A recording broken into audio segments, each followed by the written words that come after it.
Big Shaq's daughter stood on the dojo mat, underestimated and mocked by those who thought the O'Neal name couldn't fight back.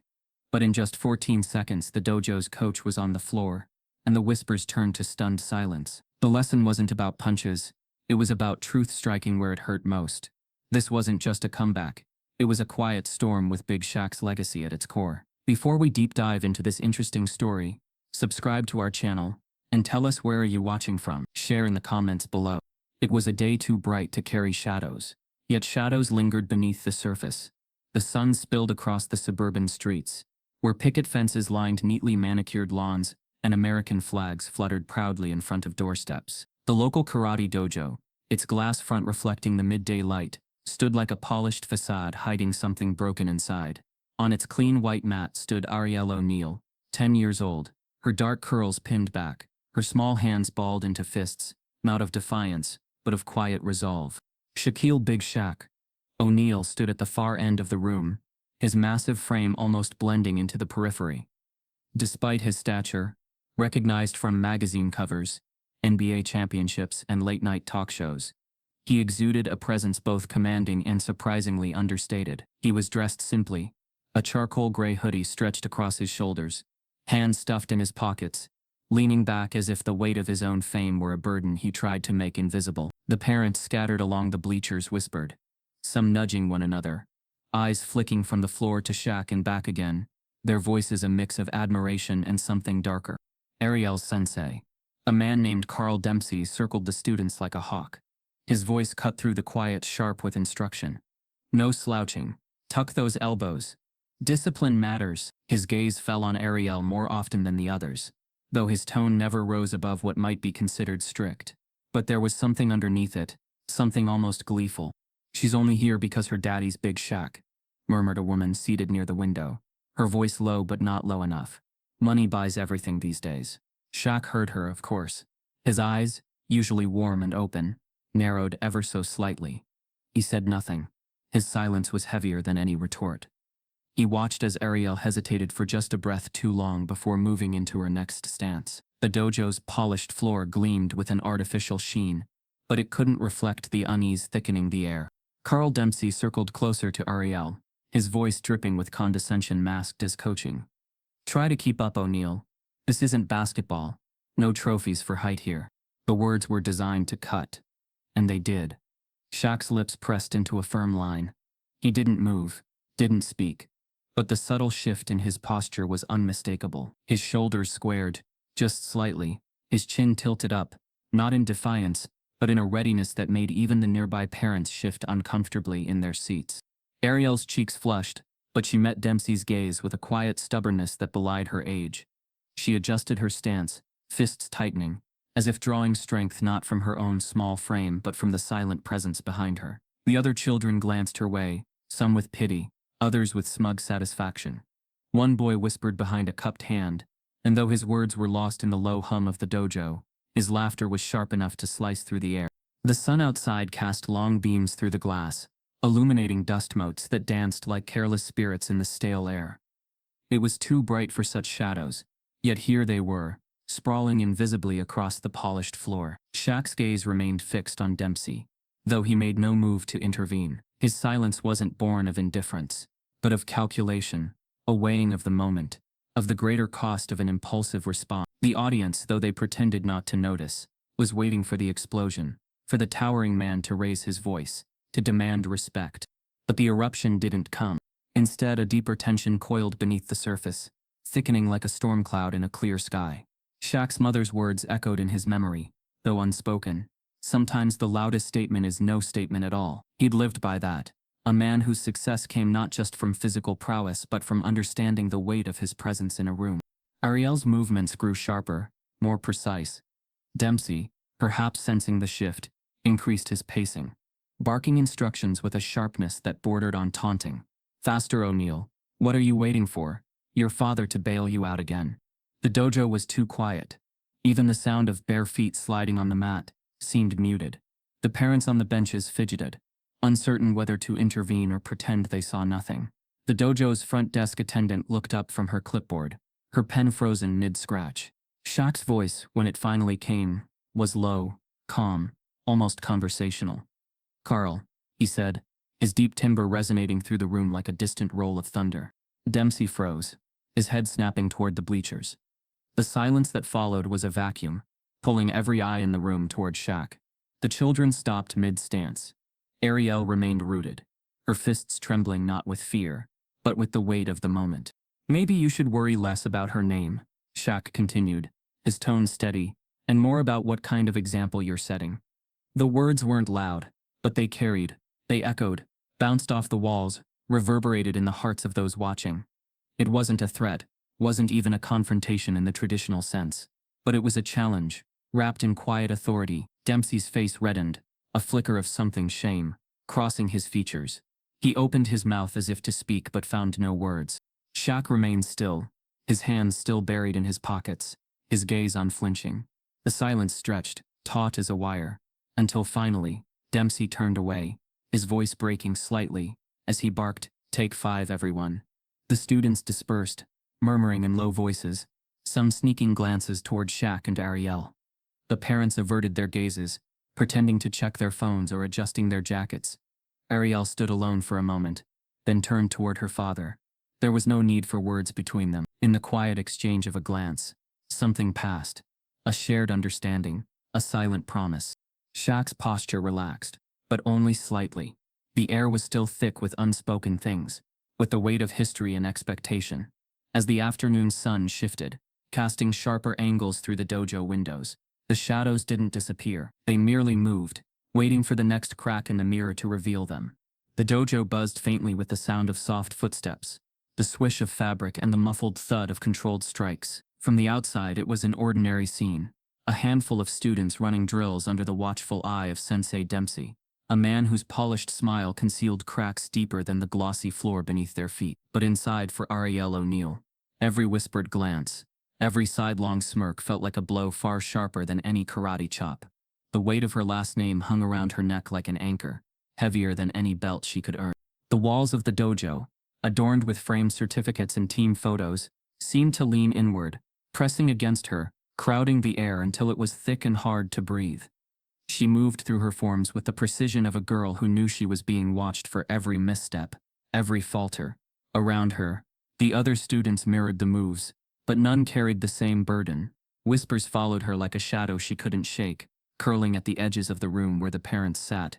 Their conversations dipped in feigned politeness. "She's not that good," someone murmured just loudly enough for the words to slip beneath the surface noise. "It's the name. Big Shaq's girl. Gets her a free pass." Arielle's jaw clenched, her shoulders tightening against the slights she was too young to fully comprehend, but old enough to feel. The passive-aggressive comments weren't new. They trailed her like a rumor she couldn't silence. It wasn't about her form, her effort or her dedication. It was about who her father was. She could almost hear the unspoken judgment, undeserving, privileged an intruder in their world of quiet suburbia and polite competition. Shaq watched from the sidelines, his massive hands resting on his knees, leaning forward just enough to signal his attention, but not enough to draw it overtly. He was used to the stares, the whispered recognition of his face, the calculated admiration laced with something sharper. In this room, though, it was different. Here, the whispers weren't about his championships or his media presence. They were about what he represented: wealth, fame, and a name too big for the space it occupied. His daughter wasn't just Arielle, she was O'Neal, and for some that name was an unwelcome weight they couldn't ignore. Dempsey's voice cut through the air, his tone coated in professional courtesy but edged with something colder. "Focus, Arielle. Your stance is too soft. You need to commit, or you're wasting your time." The comment wasn't harsh enough to warrant protest, but it slid under Arielle's skin like a splinter. She bit the inside of her cheek and adjusted her posture, the movement sharp and deliberate. Shaq's eyes narrowed almost imperceptibly, the line of his mouth tightening as if holding back words that would shatter the thin veneer of civility coating the room. There was a buried truth in Dempsey's voice, in the way his gaze lingered on Arielle, in the way he positioned himself just a little too close. Shaq recognized it because he'd seen it before, on the court, in boardrooms, in interviews where the questions turned from basketball to something more personal. The passive slights, the coded language, the unspoken resentment that came not from what he had done, but from what he represented. And now he saw it mirrored in how this man treated his daughter. The dojo's mirrors reflected the room back at itself, duplicating every glance, every smirk, every sigh of exasperation. It was a hall of distorted images, each one a slightly twisted version of reality. Shaq's reflection loomed large, a reminder of presence and power, but he knew that physicality alone wouldn't shift the tide here. He had to weigh his actions carefully. His silence wasn't submission, it was strategy. Arielle completed her form, her fists steady, her movements crisp. She held her ground even as Dempsey's faintly patronizing applause echoed too loudly against the walls. "Better," he said, though his tone suggested he was offering a favor rather than an honest critique. The other students glanced at each other, some with subtle nods of agreement, others with smirks that twisted their lips into quiet derision. Shaq's hands curled into fists at his sides. But he didn't move. Instead, he inhaled deeply, feeling the familiar burn of restraint fill his chest. He understood the game, the delicate balance between confrontation and observation. His mother, Lucille, had taught him early on that power wasn't just in physical dominance, it was in knowing when to act and when to wait. He could dismantle a man with a look, with a word, but sometimes the greatest strength was in letting them reveal themselves. The afternoon light shifted, casting sharp shadows across the floor. Dempsey's reflection in the mirrors seemed to warp slightly, his practiced smile faltering as if he sensed something beneath the surface. There were rumors, whispers of impropriety in the dojo's past, favoritism, quiet bribes for belt promotions, an undercurrent of exclusion that no one dared speak aloud. Shaq hadn't confronted it yet, but he'd heard enough to know that the cracks in the mirror were widening. Arielle's eyes met her father's across the room. In that brief connection, she found a steadiness that grounded her. She wasn't just carrying the weight of the O'Neill name. She was carrying the unspoken expectations, the quiet hope that she could rise above the judgment, not through brute force but through resilience and quiet strength. Dempsey's voice broke the silence. "Let's take a water break. Arielle, a word with me."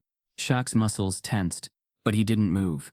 He watched as his daughter hesitated, then approached the sensei with a measured step. Their conversation was hushed, but Shaq caught fragments. "You're talented, but you need to learn your place. This isn't the NBA. Earn it like the others." The words were a low hum, but their intent was clear. Arielle's face flushed, but she stood straighter, her voice steady though too low for Shaq to hear. The coach's smile twisted, a blend of patronization and condescension. When she returned to her spot, her expression was unreadable, her jaw set in quiet defiance. Shaq leaned back, his gaze cold and assessing. The weight of the O'Neill name wasn't just Arielle's to bear, it was a legacy, both a shield and a target. The truth about the dojo, about Dempsey's polished facade, simmered beneath the surface, waiting for the right moment to fracture. And Shaq, for all his restraint, knew that moment was approaching. He wasn't a man to strike without cause, but when he did, the impact would be undeniable. The dojo's clock ticked too loudly in the silence that followed, the sound marking time not with the steady rhythm of discipline, but with the slow, inevitable approach of reckoning. The weight of the name pressed down, but it wouldn't break them. Not yet. The dojo's air was still, thick with an unspoken weight, as the afternoon sun painted long golden streaks across the floor. The students lined up, waiting for the next command, while parents glanced up from their phones, sensing a shift, a tension rising just beyond their understanding. Carl Dempsey, the sensei whose voice usually sliced through the room with crisp commands, stood a step too close to Arielle O'Neill. His smirk was subtle, but unmistakable, curling at the edges of his mouth like a challenge. His eyes, sharp and gleaming with thinly veiled resentment, lingered on her as though waiting for her to stumble, to falter just enough to justify his disdain. Arielle's cheeks flushed, her lips pressing into a tight line.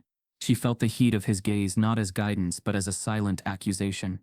Her fist trembled, not from fear but from the effort it took to remain still. Her stance was perfect, her form unyielding, yet Dempsey's voice broke through with a soft, mocking tone, just loud enough for the front row of parents to catch.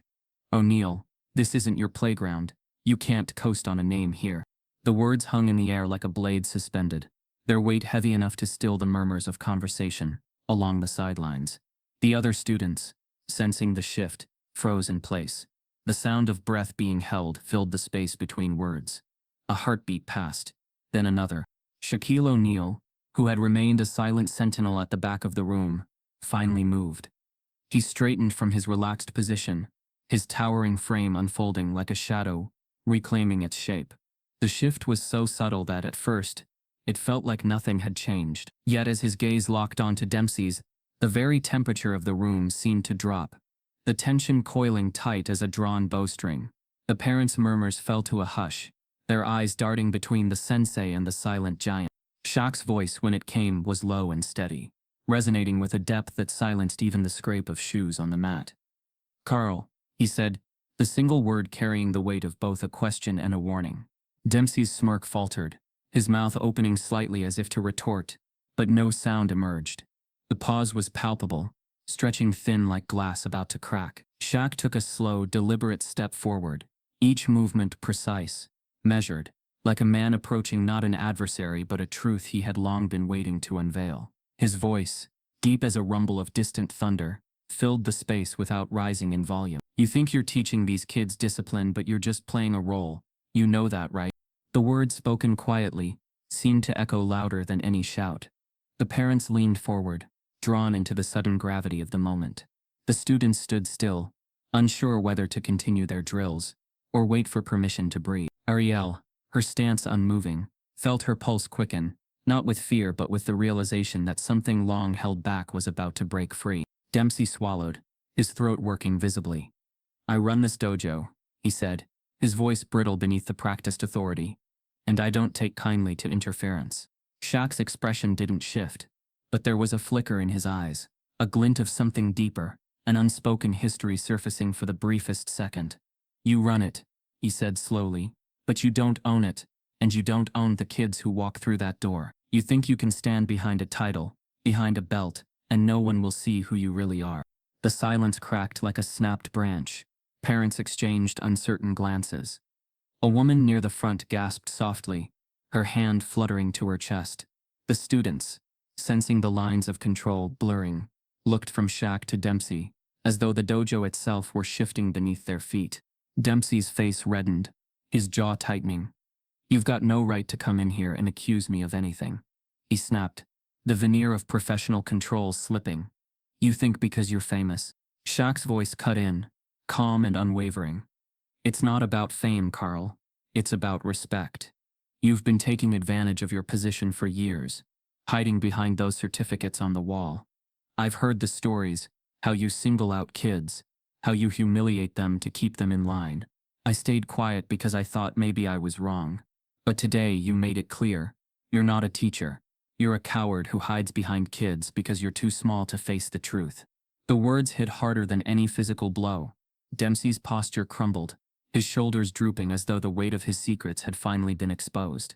His gaze dropped to the floor, the fight bleeding out of him like air from a punctured tire. For a moment, the room stood in suspended silence, every eye locked on the broken figure of the once commanding sensei. Arielle exhaled slowly, her fists loosening, her stance softening without collapsing. She felt her father's presence like a shield around her, not because he had defended her with fists or fury, but because he had spoken the truth when it mattered most. The whispers that had followed her like chains fell silent, replaced by the quiet acknowledgement that something had shifted irrevocably. Shaq didn't gloat. He didn't step closer. Instead, he straightened, his shoulders relaxed, but his gaze still steady. "We all have a choice, Carl," he said, his voice softer now, but no less powerful. "You can keep pretending, or you can face what you've become. Either way, you won't break her, and you won't break me." Dempsey's mouth opened, but no words came out. He turned away, his steps uneven, as he retreated toward the office at the back of the dojo. The door clicked shut behind him, leaving an uneasy silence in his wake. The parents sat frozen, their conversations forgotten. The students, once hesitant, now looked at Arielle with something like quiet respect. Shaq finally let his breath out in a slow exhale, the tension in his shoulders easing as though a weight had been lifted. He turned toward Arielle, offering her a subtle nod, a silent message that the fire had passed, that the storm had been weathered not with fists, but with words that struck deeper than any blow. The dojo remained still, the echoes of the confrontation lingering in the air, like the fading reverberations of a struck bell. In 14 seconds, the balance of power had shifted, not through violence, but through the quiet, undeniable force of truth. The next morning, the dojo's front window gleamed under the early sun, A perfect pane of glass reflecting a sky so blue it seemed almost too serene to hold secrets. Yet inside the mat lay empty, the walls silent, and the whispers that usually filled the space were absent. Carl Dempsey's name was missing from the instructor's schedule posted by the door. No explanation, no announcement, just an absence that hung in the air like the hush before a storm. Parents who arrived with their children stood awkwardly in the entranceway, exchanging glances heavy with question. The usual nods of recognition felt strained, their smiles thin and fleeting. The quiet was unsettling, a stark contrast to the sharp commands and crisp sounds of practice that had once defined the space. Shaq had not returned that morning.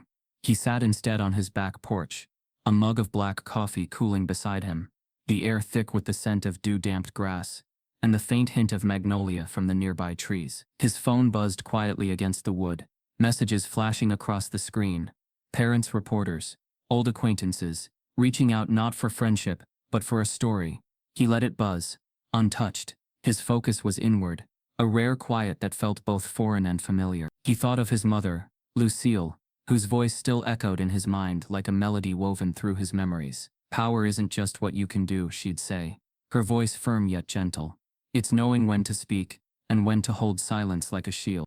The weight of that wisdom pressed against his chest as he replayed the confrontation from the day before.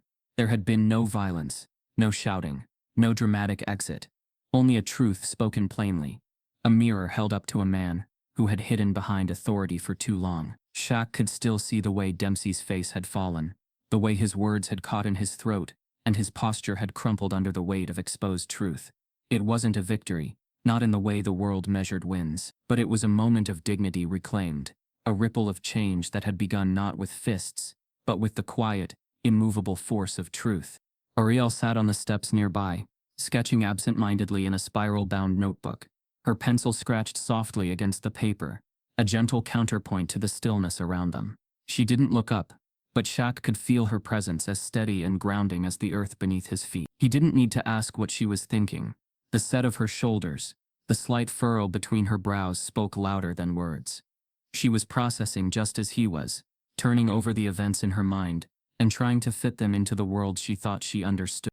In town, the story was already taking on a life of its own. At the local coffee shop, voices murmured over lattes and pastries, speculating about the confrontation at the dojo. He didn't even touch the guy, someone said, their tone laced with disbelief. Just stood there, said a few words, and Dempsey was gone the next day. Another voice chimed in, skeptical. There's gotta be more to it. People don't just walk away from something like that without a reason. But that was the thing. There was no more. No secret threat. No hidden scandal waiting to surface. Only the simple, undeniable fact that a man had been confronted with his own failures and had chosen to disappear rather than face them. The simplicity of it unsettled people more than any dramatic revelation might have. In a world where confrontation often meant escalation, the idea that silence and truth alone could unseat someone felt almost alien. Shaq understood this discomfort. He had lived it, seen it unfold in boardrooms, locker rooms, and now in the quiet corners of suburban life. People wanted noise, a spectacle to distract them from the deeper, more unsettling truths. They wanted a villain to jeer, a hero to cheer, a narrative to follow. But what they got instead was a silence that echoed louder than any shout. It was the silence of dignity, of standing one's ground without needing to crush another beneath your heel. Lucille's words returned to him, steady and clear. You don't have to fight to win. Sometimes, it's standing still that shakes the ground. He could almost see her sitting beside him, her hands folded neatly in her lap, her gaze steady. The memory of her presence was a balm, a reminder that the legacy he was shaping for Arielle was not one of dominance, but of resilience and quiet strength. Arielle closed her notebook, her pencil tucked behind her ear. She glanced at her father, her expression thoughtful. "Do you think he'll come back?" she asked softly, her voice barely more than a whisper. Shaq met her gaze, the corners of his mouth lifting slightly in a wry, tired smile. "I don't know," he admitted. "But if he does, he'll have to face himself first." The words hung between them, a simple truth that needed no embellishment. The birds chirped softly from the trees, the world continuing its steady, indifferent rhythm. The weight of the previous day lingered, but it wasn't oppressive. It was a reminder, a crack in the mirror that let light in, illuminating not just the flaws but the strength that lay beneath. As the sun climbed higher, casting warm light across the porch, Shaq leaned back, his eyes closing briefly. The quiet wasn't emptiness. It was space to breathe, to reflect, to choose the next step with care. The world might be waiting for an explosion, for drama and spectacle, but he knew the real victory was in this moment, in the silence that spoke louder than words. The dojo would open again, with or without Dempsey.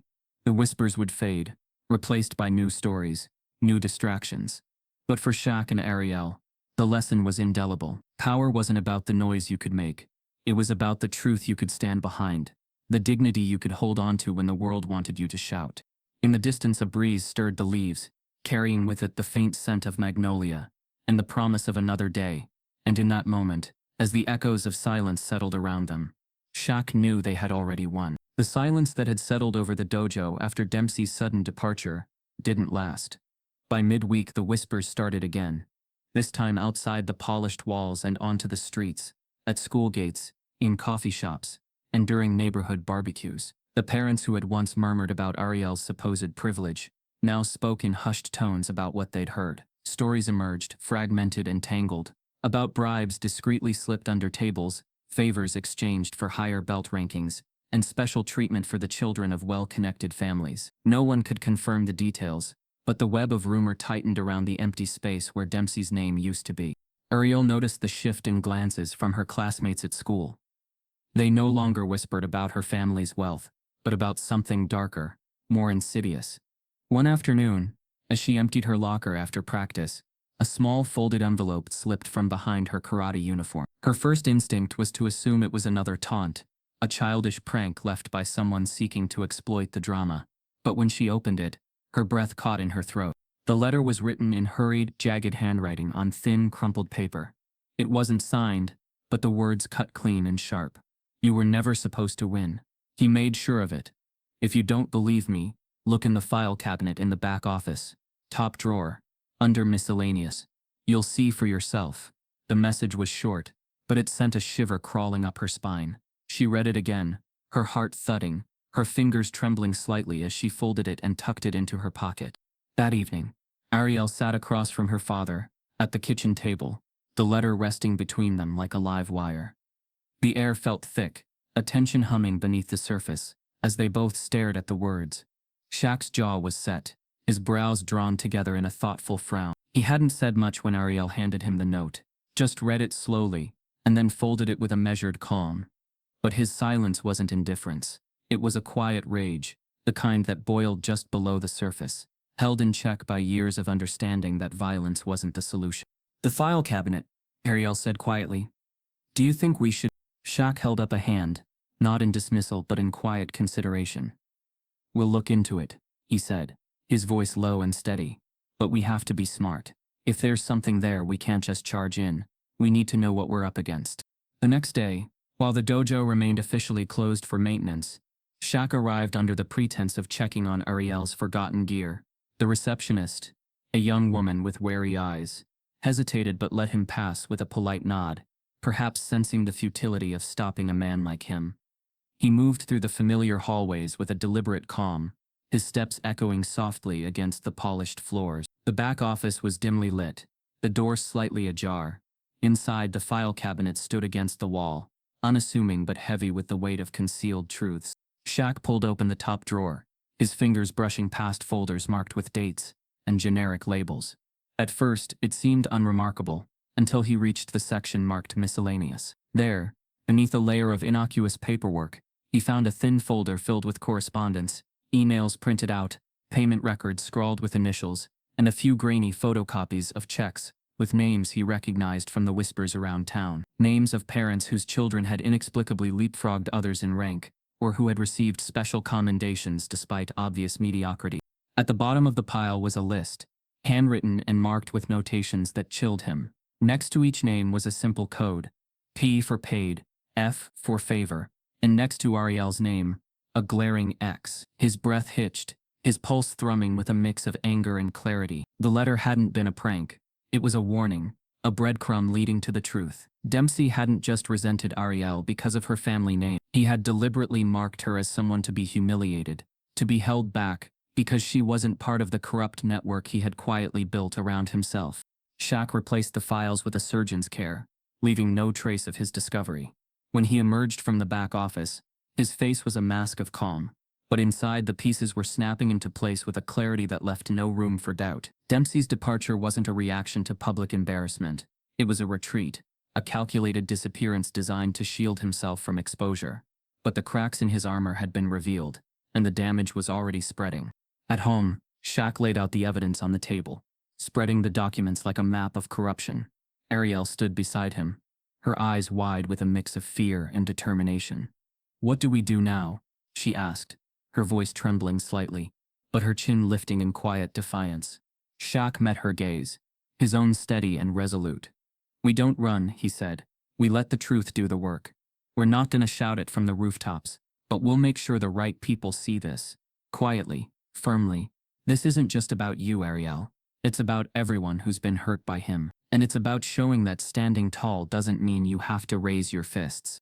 As the sun dipped below the horizon, casting long shadows across the room, the tension in the community swelled, no longer the result of baseless gossip, but of undeniable evidence. The parents who had once whispered about Arielle's supposed advantage now found themselves questioning the very system they had trusted. The mask that Dempsey had worn for years, of discipline, of authority, of integrity, had slipped, revealing a man who had wielded power not to uplift but to control. And Shaq, with his steady presence and unyielding patience, stood ready to see it through. The cracks were widening, the mask was falling, and though the road ahead was uncertain, the truth was finally beginning to speak louder than the lies. In the days that followed, the dojo felt hollow. Its once pristine walls seemed to lean in with a quiet, accusing weight. Though Dempsey's name had disappeared from the schedule, and his presence was gone, a strange tension lingered, as though the building itself was waiting to exhale. Arielle noticed the subtle shifts in the air each time she stepped through the doors. The sidelong glances, the hesitant greetings, the careful silences where once there had been whispers. It wasn't just her they looked at differently. It was each other, as if realizing that what had seemed solid was in fact riddled with hidden cracks. While Shaq had quietly gathered the evidence of Dempsey's corrupt practices, he had let the weight of public confrontation rest, trusting the truth to emerge on its own. But what neither he nor the community had anticipated was the quiet force gathering in Arielle. Her resilience hadn't shown itself in dramatic outbursts or bold declarations.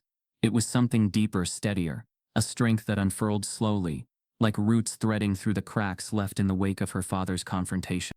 It began with a simple conversation by the water fountain after class. One of the younger students, a boy with tightly coiled hair and wary eyes, hesitated before approaching her. His voice was low, almost a whisper. "I heard what he used to say about you," he murmured. "He said stuff about me too, about how I'd never be good enough, no matter how hard I tried." Arielle didn't flinch, didn't look away. She simply nodded, the quiet acknowledgement, a balm on the boy's nervousness. "He told me the same," she said softly, "but he was wrong." Word spread, not through shouts or social media posts, but through quiet conversations at lockers, by the entrance, in the corners of the dojo, where children felt safe enough to speak. Arielle listened, gathering their stories like fragile glass, holding them with care and without judgment. She didn't push them to speak louder, or demand they confront their fears. Instead, she offered them a space where their voices mattered, where their experiences were validated. Soon, a pattern emerged. Kids who had once shuffled through class with downcast eyes and hesitant steps began to stand a little straighter. They weren't calling for an uprising, but their quiet unity was undeniable. During practice, they moved with a new sense of purpose, their forms sharper, their stances more deliberate. It wasn't rebellion, it was reclamation, a collective refusal to be diminished by someone else's bias. Shaq noticed the shift from his place on the sidelines. He recognized the subtle but profound change in his daughter, the way she had stepped into the space he had opened with his confrontation but filled it with her own steady light. It wasn't his towering presence that was reshaping the dojo's culture. It was Arielle's quiet insistence on truth, on dignity. She wasn't seeking revenge or vindication. She was seeking respect for herself, for the other kids who had been overlooked, and for the dojo as a place that could be better than it had been. One evening, as practice wound down and the mats were being rolled up, Arielle approached her father.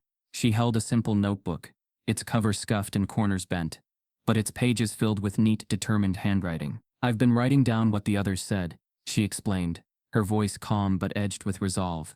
"Their stories, what he said to them, what he promised if their parents paid. They're scared to speak up, but they want it known.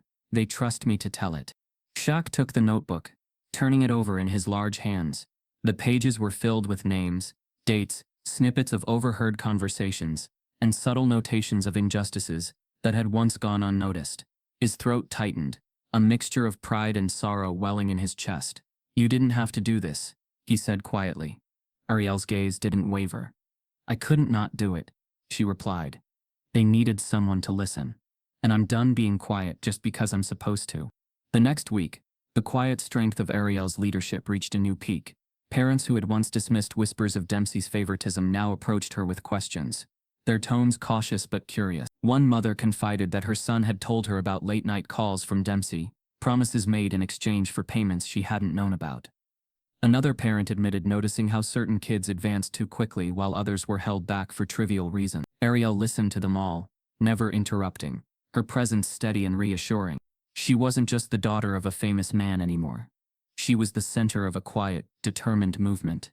The dojo, once a place where her father's shadow loomed large, had become a space where her voice and those of the kids who had been silenced could finally be heard. The dojo owner, a middle-aged man named Warren Griggs, who had long remained in the background, finally approached Shaq and Arielle after practice. His expression was tight, his eyes shadowed with the weight of too many rumors coming true. "I didn't know it was this bad," he admitted, his voice low and strained. "I trusted Dempsey. I thought he was hard on the kids because he wanted them to improve. But this is different." Shaq met his gaze, his own voice measured and calm. "It's not just about one man, Warren. It's about the culture that let it happen, and it's about making sure it doesn't happen again." Griggs nodded slowly, his shoulders slumping as the realization settled over him. "I'll make changes," he promised. "Real ones." Arielle stepped forward then, her voice clear and unwavering. "And we'll hold you to that," she said, her words carrying a weight far beyond her years. The gathered parents and students, once divided by whispers and assumptions, now stood quietly in agreement, their silence no longer born of fear, but of shared resolve. As the evening light faded, and the dojo's windows reflected the deepening blue of the sky, Arielle's strength shone, not through the force of a punch or the sharpness of a kick, but through her unwavering commitment to truth. In the shadows where silence had once reigned, her voice and those of the others she had rallied, had begun to fill the space with something stronger than fear, the quiet, unbreakable power of resilience. The town, neat and picturesque with its rows of pastel-painted homes and meticulously trimmed lawns, had always prided itself on civility. It was the kind of place where disputes were whispered about behind closed doors, where smiles in the grocery store masked underlying resentments. But in the days after Arielle's quiet campaign and the revelations of Dempsey's hidden corruption, the surface began to crack. Conversations that once played out in low voices now turned into heated debates in coffee shops and sidelong glances in school pickup lines. Parents, long complicit in the silence, found themselves forced to choose sides, and not everyone was ready to accept the uncomfortable truths that had surfaced. Shaq noticed the shift the moment he stepped into the supermarket one afternoon. The usual polite nods were replaced by tight smiles, some forced and others openly cold. A man in a golf cap muttered as he passed, "Big man causing big trouble," his voice low but not low enough to be missed. Shaq felt the weight of those words settle on his shoulders, heavier than any burden he'd ever carried on the court. But he didn't respond, didn't slow his steps. He pushed the cart forward, steady and silent, as though the growing friction were just another opponent waiting to be outmaneuvered. The dojo's reputation, once a pillar of suburban pride, unraveled in whispers and rumors that spread faster than wildfire. Parents who had once boasted about their children's progress now questioned the integrity of every belt earned. Was it talent or favoritism? Had their child's success been bought rather than achieved? The fractures deepened with every retelling of the confrontation between Shaq and Dempsey. What had begun as a quiet reckoning now morphed into a narrative spun by those eager to protect their own interests. At a hastily called town meeting in the community center, the atmosphere crackled with barely contained tension. The room was packed with parents, their faces flushed with frustration or fear, and the low hum of whispered accusations filled the air. Warren Griggs, The dojo owner stood at the front, his usual confident posture slumped under the weight of mounting pressure. Beside him stood a lawyer, a lean man in a sharp suit, his expression unreadable. Griggs cleared his throat. I want to assure everyone that we're taking these concerns seriously. We've begun a thorough review of practices and policies at the dojo. There will be changes, effective immediately. A woman with perfectly styled blonde hair shot to her feet, her voice ringing out. What about the damage to our children's reputations? My son worked for years to earn his black belt, and now people are questioning whether he deserved it. This scandal is ruining everything. Another parent, a man with a tightly knotted tie, chimed in, his voice rising with indignation. And what about the O'Neill family? Shaq comes in here and stirs up trouble, and now our kids are paying the price. Who's going to fix that? Shaq, standing quietly near the back, felt the sharp edge of those words. He'd expected resistance, but the brazenness of their blame stung. His gaze remained steady, but his hands clenched briefly at his sides before releasing. He knew these people. They weren't villains, but they were protective of their own, unwilling to admit that the system they'd trusted had failed them. It was easier to blame the outsider, the celebrity, than to face the uncomfortable truth. Then came the twist, the emergence of the Whitlock family. They were powerful, well-connected, their name whispered with a mix of awe and caution. Gerald Whitlock, a corporate attorney known for his aggressive tactics, was suddenly at the center of the conversation. His son Trevor had trained under Dempsey for years, racking up accolades and attention. Now, with Dempsey gone and the dojo's reputation in tatters, Gerald stepped in to defend his family's standing. At the meeting, Gerald's voice sliced through the murmurs like a blade. Let's not forget, he said smoothly, that Dempsey built this dojo into what it is today. These allegations are unsubstantiated, based on hearsay and emotion. I'm prepared to take legal action if this witch hunt continues. A ripple of unease spread through the room. Some parents nodded, relief in their eyes, at having someone to champion their side. Others shifted uncomfortably, their loyalties wavering in the face of potential legal threats. The air thickened, the fault lines deepening into chasms. Shaq's pulse remained steady, his breathing measured. He felt the weight of every eye in the room, the unspoken challenge hanging between him and Whitlock. But he also felt the quiet strength at his side.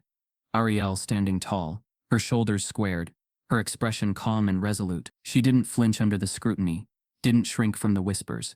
Instead, she met them head-on, her presence a silent rebuke to the cowardice swirling around them. Outside the meeting, the tension spilled into the streets. At school, Arielle noticed the subtle shifts. The friends who once stood beside her now hesitated, unsure whether to support her or distance themselves. Some parents pulled their children from the dojo altogether, fearful of the growing scandal. Others doubled down on their allegiance to Dempsey, painting Shaq and Arielle as troublemakers intent on tearing down a respected institution. The rumors twisted further, hinting at lawsuits, threats, and even whispered accusations of Shaq using his celebrity to manipulate the situation. None of it was true, but in a town fueled by appearances and status, truth often lost ground to perception. Shaq and Arielle returned home that evening, to find an envelope tucked under their front door. Inside was a formal letter from Whitlock's legal team, a thinly veiled warning laced with legal jargon about defamation and consequences. Shaq read it carefully, his expression unreadable, then folded it and set it aside. They're trying to scare us, he said quietly. But we're not backing down. Arielle nodded, her jaw set. They're louder now because they're afraid, she said. Afraid of what we've already seen. The storm clouds gathering over their suburban enclave were no longer a metaphor. They were real, heavy with the weight of unspoken resentments, and desperate attempts to preserve a crumbling facade. But Shaq and Arielle stood firm, their resolve unshaken, knowing that the fight wasn't just about one man or one dojo. It was about the truth, and the courage to face it, no matter how fiercely the storm raged. The first hint of something shifting came on a cloudy Wednesday afternoon. The sky hung heavy with the threat of rain, as if the town itself were bracing for something more than a storm. Arielle sat in her room, her books open in front of her but her mind elsewhere. She was tracing the corners of her notebook, the same one where she had collected stories from other kids, where quiet confessions had filled the margins. She was thinking about the silence, about the weight of accusations, and the looming threat of legal action that Gerald Whitlock's letter had promised. The air in the house was thick, the atmosphere too still, as if waiting for a break in the tension. It was then that her phone buzzed. A quiet vibration that cut through the silence like a lifeline, A message from Layla. "You need to see this." It read. Attached was a short video clip. Arielle hesitated, then tapped it open. The screen lit up with grainy footage, the camera angle slightly tilted, as though the recorder had been hidden. The image showed Dempsey, his voice unmistakable even through the static crackle. He was speaking to someone off-screen, his tone smug and dismissive. "These kids, some of them don't even belong here. They're wasting my time, dragging down the rest. But hey, their parents can't afford better, so they get what they get." The words were like acid, burning through the pretense of professionalism he had once cloaked himself in. Arielle's breath caught in her throat. The video continued, Dempsey's voice growing sharper. "If they want their kids to move up, they know what to do. I don't have time for charity cases." The clip ended abruptly, but its impact reverberated through her like a shockwave. She stared at the screen, her hands trembling. Layla's quiet presence, often overshadowed by Arielle's more visible struggles, now stood as the key to unraveling the entire web of deceit. Arielle felt her pulse quicken, not with fear, but with a surge of clarity. The hidden tape wasn't just evidence, it was a reckoning. That evening, Arielle and Shaq sat together at the kitchen table, the laptop open between them, the video playing once more in the dim light. Shaq's expression was a study in controlled emotion, his jaw tight, his eyes narrowing with each passing second of Dempsey's recorded arrogance. He didn't speak immediately after the video ended, just sat there, the weight of what they'd uncovered settling over him like lead. Finally he exhaled, a slow, deliberate release of breath. "This changes everything," he said quietly. Arielle nodded, her voice steady. "Layla recorded it a few weeks ago. She was too scared to say anything, thought no one would believe her. But after everything that's happened, she knew it was time." Shaq met her gaze, his eyes filled with both pride and a heavy sadness. "She's brave," he said, "and she's right. Now we have proof. It's not just whispers or rumors, it's his own words." The next morning, as news of the recording spread, the dojo was no longer a quiet battleground of whispers. It became the eye of a storm. Parents who had doubted the accusations now confronted undeniable truth. The video circulated quietly, but relentlessly, shared through text messages, emails, and private conversations. It wasn't posted on social media. Not yet. That would come later. But it spread fast enough to shift the tide of public pubbing. The conversations in coffee shops and at school gates were no longer tinged with skepticism. They were laced with outrage and disbelief. Gerald Whitlock's legal threats now rang hollow in the face of Dempsey's own voice, admitting to systemic favoritism and quiet exploitation. The lawyer who had once stood beside Warren Griggs at the community meeting now found himself fielding uncomfortable questions from other parents, their loyalty wavering in the face of undeniable evidence. Griggs himself looked increasingly haggard, his confidence eroded by the weight of mounting public scrutiny. Layla, once the quiet observer on the dojo's sidelines, found herself at the center of conversations. She was still shy, her voice soft, but there was a steeliness in her eyes that hadn't been there before. When approached by parents and even local reporters asking how she had captured the recording, she simply said, "I was tired of watching him get away with it." Her words were simple, unembellished, but they resonated with a raw honesty that couldn't be ignored. At school, Arielle noticed the shift too. The kids who had once hesitated to speak up now looked at her with something approaching respect. Not adoration, not hero worship, but recognition. They saw her not as the girl coasting on her father's fame, but as someone who had stood firm when it mattered. And though the road ahead was still uncertain, the air felt lighter, the weight of secrecy lifted by the clarity of truth. Shaq, ever the steady anchor in the storm, chose his words carefully in the days that followed. When approached by parents and reporters, he didn't gloat or condemn. Instead, he spoke of the importance of accountability, of listening to the voices that had been ignored. He reminded them that real strength lay not in dominance, but in the courage to confront uncomfortable truths. His quiet resolve, coupled with the undeniable evidence from the recording, shifted the narrative from one of conflict to one of necessary change. But even as the community began to grapple with the implications of the recording, the Whitlock family doubled down. Gerald, now fully aware that his son's success was entangled in Dempsey's web of favoritism, leaned into damage control. His lawyers issued statements dismissing the video as taken out of context and threatening legal action against anyone who dared to share it. The tension in the town thickened, the threat of lawsuits hanging heavy over every conversation. Still, the momentum had shifted. The truth, once hidden behind polished smiles and whispered rumors, was now undeniable. The community could no longer pretend ignorance, and the dojo could no longer operate under the illusion of fairness. The power that Dempsey and his enablers had wielded was cracking, undone not by a dramatic confrontation, but by the quiet, steady strength of overlooked voices. Arielle and Layla stood together outside the dojo one afternoon, watching as the sun broke through the clouds. Layla's hand was steady in hers, their shared determination a silent promise. They knew the fight wasn't over, that the road ahead would still be marked by resistance and doubt, but they also knew that the foundation had shifted, that the truth had been set free. The hidden tape was more than just evidence. It was the spark that had ignited a fire too powerful to be extinguished. The news spread faster than anyone could contain it, a ripple turning into a wave that crashed over the once proud dojo and the suburban town that had clung to its image of quiet perfection. The recording had shattered any remaining illusions, and the pressure built to a breaking point. By the time the dojo's doors finally closed for good, the community wasn't shocked. They were divided, yes, but not surprised. The cracks in the system that had once been ignored were now too wide, too deep to pretend away. Dempsey's name had become a hushed cautionary tale, spoken in fragments and incomplete sentences, his once gleaming reputation tarnished beyond repair. When the announcement of the dojo's closure was made, it wasn't grand or public. A simple sign was taped to the front door, closed until further notice. No ceremony, no statement of accountability, just silence, as though the walls themselves were ashamed of what they had harbored. The children who passed by on their way home from school stared at the locked door, their faces a mix of confusion and quiet understanding. They knew something had ended, even if they couldn't yet put words to it. Dempsey's public apology came not in person, but through a prepared statement read by his lawyer at a hastily organized press conference. The words were polished, crafted for damage control. "I deeply regret any actions or words that may have caused harm or offense." It read, "My commitment has always been to the betterment of the students, and I take full responsibility for any misunderstandings." The apology was hollow, stripped of sincerity by its careful phrasing and obvious legal cushioning. It was too late, and everyone knew it. Shaq watched the broadcast from home, his face impassive, his hands folded on the table. Arielle sat beside him, her arms crossed, her expression a mix of disbelief and quiet resolve.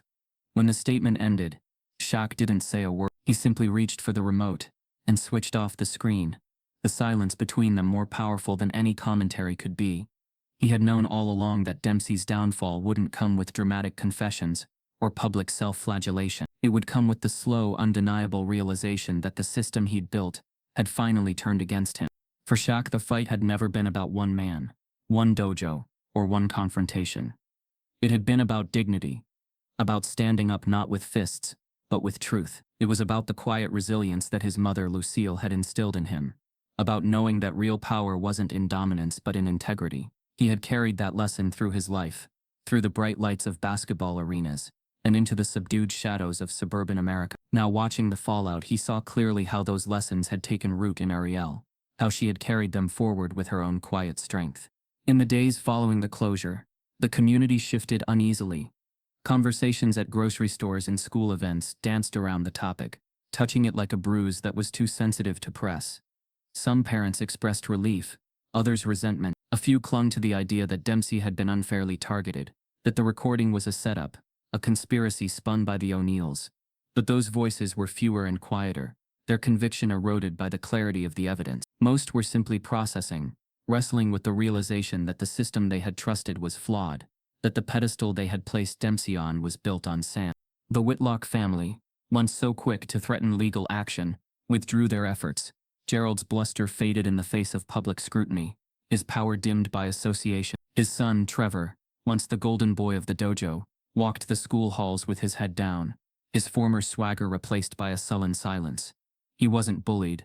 Arielle had made it clear that retaliation wasn't the answer, but he was no longer the untouchable figure he had once been. His fall was quiet but undeniable. Arielle's presence in the community shifted too. She wasn't celebrated as a hero, nor was she ostracized. Instead, she became something subtler, a steady, respected figure whose quiet refusal to accept injustice had sparked change. Her friendships deepened with those who had once been sidelined, and even those who had hesitated to support her now looked at her with a newfound respect. She didn't seek recognition, didn't demand attention, She simply stood her ground, her actions speaking louder than any declaration. Shaq found himself at the center of conversations he hadn't sought. Parents approached him at grocery stores and school functions, their tones apologetic or grateful. "I didn't see it before," one mother confessed quietly, her voice heavy with regret. "I thought it was just a misunderstanding, but now I get it. Thank you for standing up." Shaq's response was always the same. A quiet nod, a simple acknowledgement.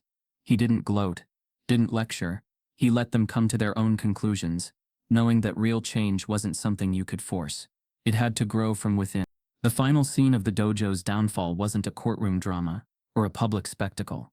It was the quiet closing of its doors, the fading of its once proud reputation, and the subtle shift in a community forced to confront its own complicity. Shaq's role was clear now, not as an aggressor or disruptor, but as a catalyst for truth.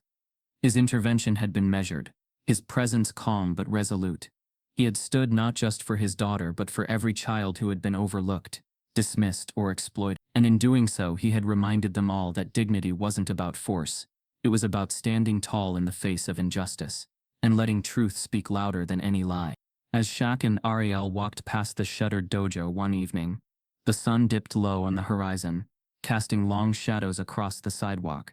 They didn't stop, didn't look back. The past was behind them, and the road ahead, while uncertain, was theirs to walk with heads held high. They knew the real fight wasn't over, that there would always be challenges, but they also knew that standing together, grounded in truth and integrity, they were stronger than any storm that might come their way. The air was cooler now, autumn creeping into the edges of suburban afternoons, softening the harsh lines of the streets with the gold and amber of falling leaves. The dojo's windows, once gleaming and proud, now sat dark and vacant, the reflections of passing cars and scurrying children distorted in the glass. A quiet settled over the building, not the tense hush of secrets and shame, but a stillness that marked the end of one chapter and the quiet, tentative beginning of another. Shaq and Arielle stood across the street, the low afternoon sun casting their long shadows on the pavement. Neither spoke at first. There was no need. Words were too small to contain what they both felt. Arielle shifted her weight, the hint of a smile playing at the corner of her lips. "Feels strange," she murmured. "Like something big ended, but something bigger is just starting." Her voice was calm, but the edge of resolve that threaded through it was unmistakable. This wasn't the uncertain, hesitant girl who had first stepped into the dojo's orbit months ago. This was someone new, someone forged in the quiet crucible of truth, resilience, and dignity. Shaq turned to her, his face thoughtful, the corners of his eyes crinkling with the weight of a father's pride and a man's understanding of the road they had both walked. "That's how it works," he said softly. "The big things, they don't really end. They just and we decide what to do with what's left." They stood for a moment longer, the silence between them comfortable, a shared space of reflection that didn't need to be filled. Behind them, the whispers of the community continued. Some were still skeptical, still clinging to the idea that power and status could outweigh truth. But others, those who had watched, who had listened, who had come to recognize the quiet courage in both Shaq's stance and Arielle's determination, had begun to change. Slowly, imperceptibly, but change nonetheless. Arielle glanced up at her father, her voice quiet but clear. "Do you think Grandma would be proud?" Shaq's smile softened, a quiet warmth spreading through his chest at the mention of Lucille. Her wisdom had always been a compass, not loud or flashy, but steady, a guide through storms both public and private. "She'd be proud of you," he said simply, "not because of what we did, but because of how you did it, with your head high, with truth, with respect." His voice caught slightly, the weight of her absence threading through the words, but it was not grief that lingered. It was gratitude, for the lessons she had given him, which he had passed on to his daughter, now echoed in the way Arielle carried herself. The town was moving on, as towns do, absorbing the shock of scandal into the rhythms of daily life. The Whitlocks had retreated from public view, their legal threats evaporating into the thin air of public opinion now solidly turned against them. The dojo, once a symbol of prestige, was now a cautionary tale whispered over backyard fences and at PTA meetings. But for Shaq and Arielle, the true weight of what had happened was not in the closing of a building or the fading of a reputation. It was in the quiet understanding that standing for dignity was not a moment, but a legacy. They began to walk, the sound of their footsteps soft against the cracked sidewalk. Leaves crunched under their shoes. the breeze carrying the faint scent of wood smoke from a nearby chimney. Shaq's stride was unhurried, his presence a steadying force beside Arielle's lighter steps. Their path was not marked by fanfare or applause, but by the quiet rhythm of two people moving forward, side by side. You know, Arielle said after a moment, her voice light but thoughtful, I used to think you were so strong because you were so big, because of your size. Your presence. She glanced at him, a hint of a smile playing at her lips. But it's not that, it's because you know when to be still, when to speak, when to let silence do the talking. Shaq chuckled softly, the sound low and warm. Took me a while to learn that, he admitted. But it's the truth. Real strength isn't about how loud you can be. It's about knowing when your voice matters, and when it's better to let your actions speak louder. They passed the park where Arielle had once played as a little girl. Its swings now empty, the fading sunlight painting the grass in golden light. Children's laughter echoed faintly from a nearby yard, a reminder that life, despite everything, moved on. And that was the heart of it, Shaq thought. Life moved forward, but what you carried with you, the lessons, the dignity, the quiet courage, was what truly mattered. As they turned the corner toward home, the narrator's voice threaded softly through the scene, a final reflection that tied past to present, pain to strength. Dignity isn't a battle to be won with fists or shouts. It's a quiet choice, made over and over again, to stand tall in the face of wrong, to lift up those who've been overlooked, to be the steady hand when others tremble. It's a legacy, carried not in the weight of fame, but in the quiet strength passed from one generation to the next. Arielle slipped her hand into her father's, the gesture simple and sure. No more words were needed. The weight of the past, the dojo's silence, the community's fractured pride, the echoes of Lucille's wisdom, had settled into something solid, not a burden, but a legacy. And as they walked home, the setting sun at their backs, there was no doubt that they carried it together, ready for whatever came next. The fight for dignity was never over, but it was always worth it. And that was a truth worth holding on to. This story isn't just about one dojo or one family. It's about every voice that refuses to be silenced. It's about the courage to stand up for what's right, even when the odds are stacked against you. Dive deeper into the truths we uncover, and the battles we choose to fight. Join us as we explore more stories where integrity speaks louder than power. Let's keep pushing the boundaries of justice together.